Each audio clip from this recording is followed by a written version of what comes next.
Muy buenas tardes, mi nombre es Sebastián Pachas y sean bienvenidos a Opinión Popular, un programa para decir lo que nadie me preguntó, pero que de todas maneras voy a decir. Como ustedes saben, este espacio nació con el apoyo de Contrapoder y tiene el objetivo de luchar contra la posverdad y desmontar el relato de esos personajes que se disfrazan de periodistas para hacer activismo político. Aquellos que no solamente utilizan sus plataformas deliberadamente para influir en el comportamiento de los demás, sino que también manipulan la realidad a su conveniencia. Para intentar explicar esto, voy a usar de ejemplo una forma de manipulación psicológica llamada gaslight, en la que el abusador busca que la víctima cuestione su propia percepción de la realidad. Piensen en todos los momentos donde el oficialismo y sus principales referentes culparon a la oposición y a la ciudadanía que representan de ser los responsables de la crisis política y atentar contra la democracia, cuando ha sido el presidente quien provocó la crisis política en primer lugar. Estas acusaciones encajan perfectamente en el gaslight, un término que se origina en una obra de teatro llamada Gaslight, en la que un hombre intenta convencer a su esposa de que lo que percibe no está sucediendo en realidad. Básicamente el hombre manipula las lámparas de gas atenuando su luz y cuando su esposa pregunta le hace creer que la luz sigue igual. Esto lleva a que la víctima cuestione su realidad, su memoria y su propia cordura. Para entenderlo mejor, vamos con algunos puntos que ayudan a comprender esta forma de manipulación psicológica y que podría trasladarse al escenario político actual. Número 1. El abusador hace que la víctima se cuestione su propia memoria. Yo nunca fui aliada de Castillo. Yo no voté por él. Número 2. Se focaliza en invalidar el enfado que despierta en su víctima. Son unos fraudistas. Han hecho actos vandálicos que dañan la propiedad. Número 3. Intenta invertir la oposición de victimario a víctima. Hacemos nuestro mejor esfuerzo, pero el Congreso obstruccionista no nos deja trabajar. No aceptan que un hombre del pueblo sea presidente. Número 4. El abusador intenta asignar culpas a la víctima sobre sus acciones y elecciones de vida. Todo es culpa del fujimorismo. Si hay algo más odiado que Castillo, son los congresistas. Por culpa de Keiko estamos así, porque pone el país al filo de la navaja. Número 5. El discurso del abusador es contradictorio porque está disociado de lo que hace, generando dudas acerca de lo que dice. La mentira es su práctica más corriente, incluso en periodos muy cortos de tiempo. Número 6. Frente al abuso, verdades. A un mentiroso se le combate desnudando sus mentiras cotidianas, sus falacias discursivas y sus construcciones odiosas sobre facciones políticas que intentan enfrentar desde el odio. La solución que sostienen los psicólogos para combatir esta forma de abuso no funciona cuando lo que se tiene enfrente es un colectivo apoyado por una mayoría de la ciudadanía que puede ser víctima de estos abusadores psicológicos también y que además tienen poder mediático. ¿Qué podemos hacer los ciudadanos de a pie?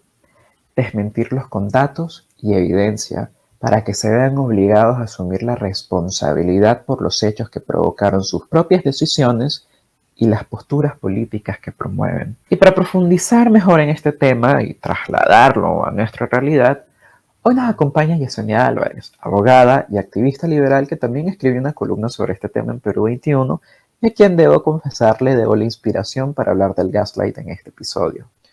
Te cuento, Jessy, yo antes de invitarte a conversar hoy en este espacio, estaba demostrando con algunos puntos en qué consiste el gaslight. El primero se divide por lo menos en unos 5, ¿no? El abusador hace que la víctima cuestione su propia memoria. Esta típica frase que escuchamos, yo no fui aliada de Castillo, invalidan la indignación que despiertan en las víctimas, invierten la oposición de victimario a víctima, el abusador intenta asignar culpas a la víctima sobre sus acciones y elecciones de vida, y otras formas que finalmente lo que buscan, como tú lo planteaste en tu columna, es hacer que la gente dude de su propia realidad negándola. Entonces, ¿cómo tú crees que finalmente el gaslighting se manifiesta en el escenario político actual? Sí, mira, a mí lo que de este concepto que ya tú ya has, ¿no? Y que consiste precisamente una especie de manipulación y abuso psicológico por el cual tratas de manipular y hacer, manipular la percepción del otro de lo que está ocurriendo, sobre todo con este gobierno desde el inicio, ¿no? Hay un sinfín de problemas y cada vez que hay cursos o parecen discapacidad paralela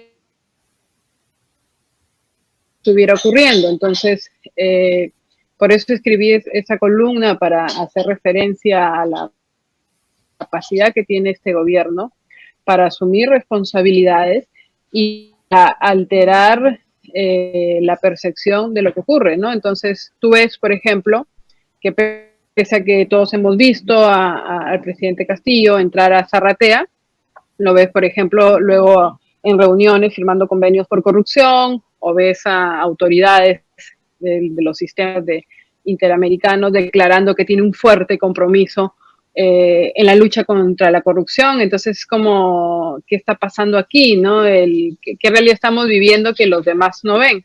Entonces, afortunadamente, en cuanto a la percepción internacional, eso ha ido cambiando porque ya se están dando cuenta que hay una violación de derechos humanos, medidas arbitrarias con estos decretos que ante las protestas, ante la situación de arbitraria y desproporcionadamente, como siempre prometieron, ellos nunca dijeron que no iban a hacer esto. Entonces siempre fue un proyecto autoritario por escrito, lo declamaron en los medios, en las plazas, abiertamente. Entonces no hay realmente, como algunos afirman, un giro autoritario. Siempre tuvo esa vena, ese talante autoritario, presidente y proyecto, y sus juntas también. Entonces, ¿por qué es importante fijar esto del gaslighting? Porque ese discurso se ha mantenido, no asumen responsabilidad. Y tú mencionaste varias características y a mí me parece la más relevante, que es cuando trastocan el concepto de rendición de cuentas o de protesta ciudadana, cuando el presidente está abusando del ejercicio legítimo de poder que ha recibido mediante una elección. Entonces, mire, usted se le ha visto entrando a Zarratea, ¿no? Entonces la gente, las instituciones cuestionan y él invierte el papel. Yo víctima, porque que exigimos, estos cuestionamientos, son parte de un complot, son golpistas, son para desestabilizar mi elección, desestabilizar mi gobierno. Entonces invierte, que es muy usual en en el concepto de gaslighting, ¿no? Invierte. Pasa de pronto en sus discursos y en cómo se presenta. La víctima. Claro. El victimario se convierte en víctima. Y la frase más conocida del abuso del gaslighting es: ¿de qué estás hablando, no? Entonces, ¿de qué me estás reclamando a mí, no? ¿Qué me estás diciendo a mí, no? ¿De qué estás hablando? Entonces, estamos reclamándole: mire, usted se ha reunido con postores del Estado, no debería reunirse usted con postores del Estado, y en un despacho que no es el oficial, entonces, no, golpista. Entonces calza muy bien, me trajo a la mente esta idea de gaslighting que sucede normalmente entre las parejas. No voy a atribuir género, pero mayormente de los varones hacia las mujeres, y en el cual se inspira en una película en que había este abuso en que trataba de alterar la luz, ¿no? Y bueno, a partir de ahí comenzó a elaborarse el concepto en forma psicológica. Hay una serie de alertas y no, evidentemente no que somos una pareja con el gobierno, pero sí hay una relación que se está volviendo tóxica. La democracia también goza de y digamos, esa relación tóxica, el futuro de nuestra salud democrática pues no va a estar bien. Y en general, si diversas personas sienten esta constante presión, este constante uso de crisis diaria, y genera eso, ¿no? Que te altera tu realidad, altera la cordura. ¿Qué es lo que realmente está pasando? Lo que está pasando, se preguntan algunos ciudadanos fiables. Y tenemos una desventaja también como ciudadanos comunes, que no tenemos todo este aparato del Estado para transmitir el mensaje de que eso está ocurriendo. En cambio, el gobierno sí lo tiene. Entonces, mientras habían otros en las protestas, mientras estas personas fallecían, mientras protestaban, mientras nos indignábamos, se reunía en vestido como si nada estuviera como si nada de eso estuviera ocurriendo, ¿no? Y se lanzó algo ahí que también me llamó se lanzó varias cosas, ¿no? Que bien desconectadas de la realidad, que no creo que sean gratuitas, son a propósito. Y entre ellas decía, siempre le atribuye también después responsabilidad a los ministros, ¿no? Que si alguien sabe algo, me lo saca, ¿no? Con esta actitud también O le bastante echa la culpa imperativa. a los pitucos.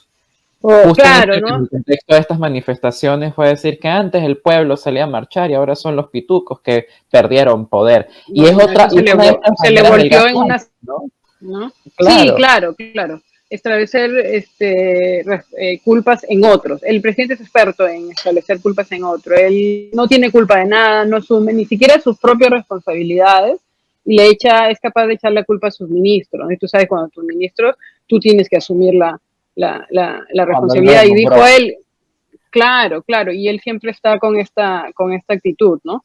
Dijo, dijo algo que no hay a partir de ese momento que habló en Huancayo, en este Consejo de Ministros, en plenas protestas, en plena situación de duelo, personas fallecidas, dijo que no haya más de una. Es un presidente que resuelve políticamente, ¿no? Lo dijo, no. Entonces hacen muchas actividades que es difícil que vengan. La gente a veces piensa que la incapacidad es lo más grave, es parte del tema, pero no es grave. Lo más grave es que tenemos a un presidente capaz que puede resolver de forma autoritaria como lo hace Pedro Castillo desde el 21, ¿no? Y además que creo que tú lo has hecho bastante hincapié, y aquí me gustaría desarrollar un poco la idea sobre cómo él trata de trasladar las culpas hacia los demás, pero esto no es solamente una práctica en la que incurre el gobierno y sus ministros, sino también aquellos que, como tú hablaste en una columna sobre los vigilantes, se subordinaron al gobierno, dejaron que las zapatillas se llenaran de polvo, de moho, y que caen en lo mismo. Y lo vimos también durante las protestas, que lejos de preocuparse en los temas de fondo por los cuales la gente salió a marchar el 5 de abril, ellos estaban ridiculizando las manifestaciones, diciendo que, no sé, cualquier tontería para tratar de burlarse y finalmente minimizar los motivos por los cuales la gente salió a marchar. Y sobre eso yo quiero preguntarte, ¿qué podríamos hacer entonces nosotros, los ciudadanos de a pie, para enfrentar esta forma de abuso psicológico que parece ser una práctica típica de quienes no solamente sostienen al gobierno, sino que también son parte de él? Sí, mira, lo que hay que hacer es seguir conversando, seguir educando a las personas, seguir hablando. Hay un despertar ya ciudadano que no había hace unos meses, y hay una conciencia que pudo marchar espontáneamente el 5 de abril. Por supuesto que hubieron excesos, pero es humanitario y es claramente identificable que se puede distinguir de esa violencia, de ese aprovechamiento que hubo dentro de la protesta. Pero ya hay un despertar ciudadano, la gente está hablando, la gente lo está viendo en su día a día, en sus casas, al momento de comprar sus cosas, se da cuenta de que la situación está complicada porque finalmente un gobierno como el de Pedro Castillo afecta los proyectos, el día a día de millones de peruanos.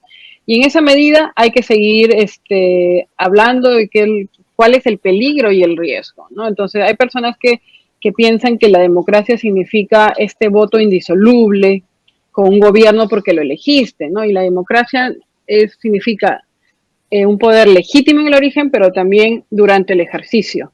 Y ahí es donde el ejercicio, en donde funciona la rendición de cuentas, la exigencia. Por supuesto que a gobiernos como como el de Castillo, muchísimo más tenemos que estar en alerta y por eso ese constante sentimiento. Ahora, con respecto a lo que menciona de los vigilantes, que diferencia de propiamente estos influencers, está como dos males que representaban un riesgo a la democracia. Uno más que el otro para algunos y además tenemos claro qué pensábamos tú y yo al respecto. Y además, como ciudadanos que no somos de ninguno de esos dos partidos y que no nos uno más controlable que el otro, ¿no? Entonces, la llamada de atención yo creo que no debe recaer sobre los votantes, porque al final todo es una situación difícil, sino sí debe recaer en los influencers, y no en los influencers o figuras que fueron partidarias, porque si tú eres partidario y tú crees bien, sino en aquellos que dijeron, mire, estamos entre dos males, pero este no representa, por ejemplo, una debacle institucional, cuando Pedro Castillo sí representaba una debacle institucional y económica. Yo me concentraría en ellos. Y porque dijeron, nosotros vamos a abogar por un voto vigilante.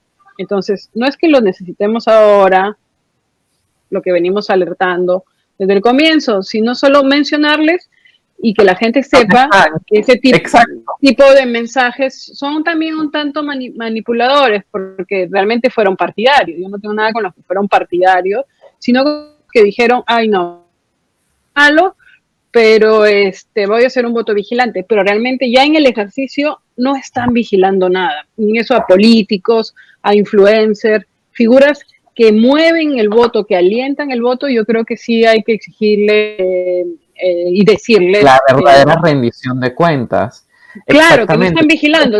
Existe un voto vigilante y no. Yo al que decía que era un proyecto que sí creía en ese proyecto, pero aquel que dijo, no, me huelen mal los dos proyectos, pero yo lo voy a vigilar. Hey, tú con tus 1.000 y millones de seguidores no estás vigilando nada. Y en la democracia es vigilancia constante. Entonces, lo más probable es que hayan sido partidarios, ¿no?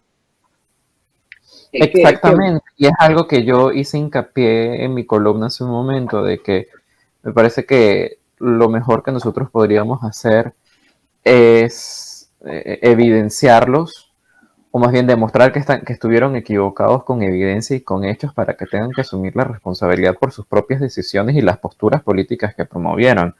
Yo he leído a Renato Cisneros, por ejemplo, decir en una columna, burlándose de quienes advertían el riesgo que representaba Pedro Castillo, escribir como decía que va a venir una aplanadora que iba a copar el Estado, finalmente ridiculizando las advertencias que se hicieron en torno al candidato antes de llegar a la presidencia, y que entonces ahora fingen sorpresa. Ahora, después de todo lo que ha pasado, 9 meses después de que sacaron el de TV Perú para prácticamente convertirlo en una herramienta de propaganda, una cantidad de hechos que todos conocemos y que están documentados, el copamiento de las instituciones, el nombramiento de, ¿cómo se llama este señor que lo nombraron el jefe de la Indecopi? Palacín, que es un personaje que no está calificado para eso y que fue candidato al Congreso. En fin, entonces, ¿tú qué piensas de esta perspicacia de estos de estos analistas eternamente equivocados, que hicieron unos pronósticos que finalmente no se hicieron realidad y hoy fingen sorpresa? Como tú hace un momento lo dijiste, ¿no? Ahora, o sea, siempre se supo que era autoritario, pero ahora dicen, ay, sí, Dios, como que si era autoritario. Sí, bueno, yo creo que Cisneros se debe estar arrepintiendo un poco de esa columna. Cuando él escribe esa columna ya había bastantes pruebas de que se trataba de un gobierno autoritario con medidas autoritarias. Y yo entiendo que luego ha escrito cosas diferentes, ¿no? Y para mí, bienvenido si la gente comienza a cambiar, pero siempre y comienza a darse cuenta. Lo que sí hay que aclarar, pues no hay tal giro, sino que hay la candidatura. Los primeros meses del mismo presidente Castillo significaban levantar democrático y libertad está en riesgo y sigue en riesgo. Y entonces lo que se tiene que hacer con ese tipo de artículos, con ese tipo de mensajes, sencillamente aclararlos, darles debate, se puede construir un mejor país de forma alturada. Por supuesto que por ejemplo, en el tema de la protesta, ¿no? La izquierda, la derecha extrema siempre también se burlaba de las protestas y ahora hace mismo la izquierda, hace lo mismo la izquierda. Con los Entonces, mismos argumentos. sí, y la gente a Increíble. veces piensa, por supuesto que siempre va a haber un porcentaje de manipulación, pero se puede diferenciar cuando una protesta es espontánea, cuando viene, no es infundada, ¿no? Tenemos un presidente que está amenazando el sistema, que comete una serie de actos que realmente afectan a los ciudadanos y los ciudadanos salen a protestar. Entonces las personas, como hay esta democracia precaria, digamos, este sentimiento de vocación democrática precario, piensan que tú tienes que estar siempre de acuerdo con esa protesta, ¿no? Y le pasa a los dos extremos. Y validar el derecho de protesta significa que tú puedas al menos escuchar, respetar, Claro. no las compartes.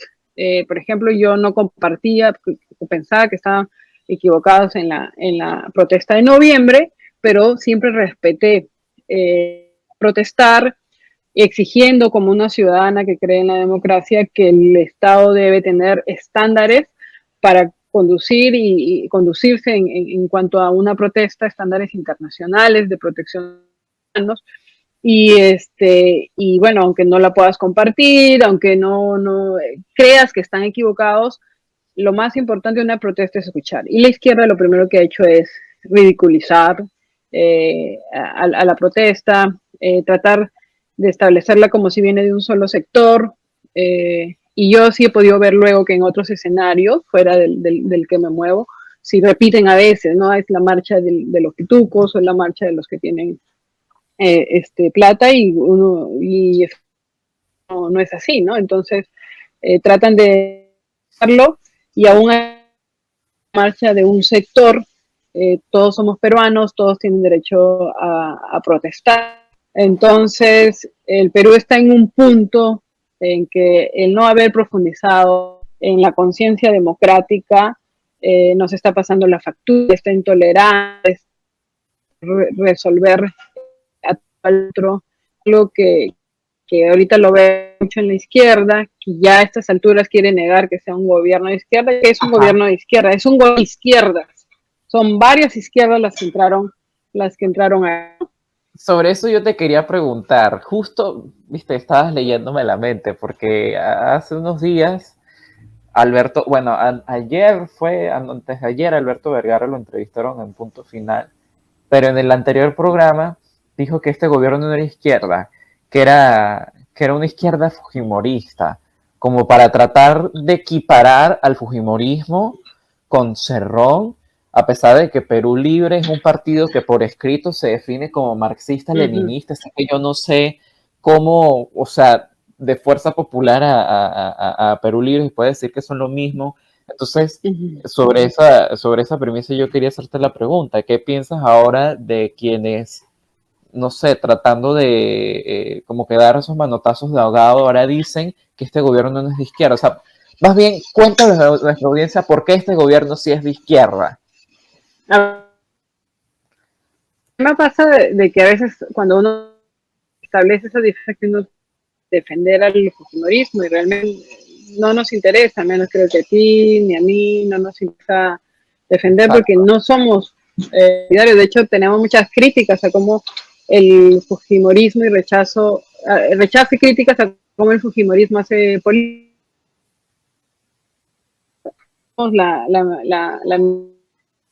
Que creo que hubiera pasado, hubiera tenido mayor control que lo que tiene ahora, que más lo que tiene seguidores. Entonces sí, de un gobierno de izquierda porque postularon todos ellos, y se trata de una izquierda radical, la de Perú Libre.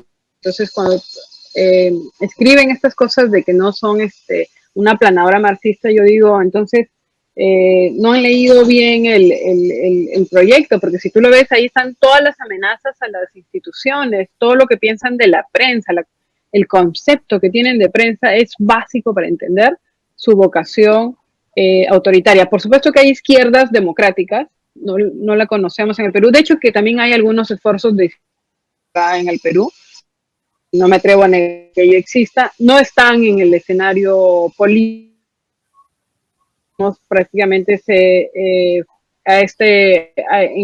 fue la izquierda radical e inmediatamente la izquierda que se entendía como más moderada, que no tenía mucho de moderada, terminó también apoyando toda una izquierda que había alzado la bandera de los derechos LGBT, de la importancia del género, del derecho de las mujeres, terminó aupando, protegiendo, apoyando a un gobierno misógino, homofóbico, que casi la mayoría de sus nombramientos públicos son los que vemos. No sabemos, Sebastián, lo que no vemos. Pues, otra columna que yo he dedicado es sobre el copamiento del Estado. No estamos... Es peor. Claro. Entonces, esa izquierda yo creo que por más que ahora hayan terminado mal, se han separado y todo, ¿no? Erosionando el político de progreso que tenía. Y yo creo que esperemos, pero nunca se sabe, no es muy bien si tenemos claro. elecciones. Y, Jessy, y yo quería preguntarte sobre algo que yo hablé en mi programa de ayer, y es que, o sea, yo sin ser mujer y teniendo mis discrepancias con las feministas de izquierda, yo igual entiendo que todos estos grupos que durante años han luchado contra el machismo, la igualdad de género y finalmente poder conquistar esa libertad que a la mujer se le ha negado durante mucho tiempo, ha sido maltratada y el gobierno ha escupido en su cara porque desde el primer día, como tú bien lo dijiste, nombraron a un homofóbico machista de premier, que fue capaz, misógino, exactamente, que yo podré tener mis discrepancias con la señora Pati Chirinos, pero que fue capaz de decirle a una mujer viuda, solo falta que te violen. Entonces, yo creo que tiene más sentido si yo le pregunto a ti, ¿qué piensas tú como mujer al respecto de tener un gobierno que ha institucionalizado el machismo como una forma de hacer gobierno? Porque no solamente es Bellido, sí, son otros tantos más. Son varios, incluyendo el mismo presidente. En campaña pues hacía gala de este machismo, de esta misoginia, al hablar de las mujeres en general, ¿no? En la misma campaña, ¿no? Entonces, yo creo, yo creo que los derechos de la mujer, igual que los derechos LGBT, se defienden no importando la ideología política, ¿no? En eso tenemos que cerrar filas, todos los que creemos en la democracia, los que somos tolerantes y entendemos que este es un país de millones de peruanos con millones de proyectos de vida diversos, diferentes todos entre ellos. Y un gobierno debe apuntar a todos, no solo a un tipo de peruano en contra de otros peruanos. Entonces, si en eso coincidimos con una izquierda democrática, bienvenida. Pero lastimosamente la izquierda que se presentaba como democrática y que alzaba esa bandera más decente, los quiere desautorizar también, pues yo creo que ha perdido ese caudal político, bandera, porque no ha tenido ningún inconveniente en apoyar este gobierno, que no le interesa, no le interesa, no solo que a veces es un tema de conocimiento y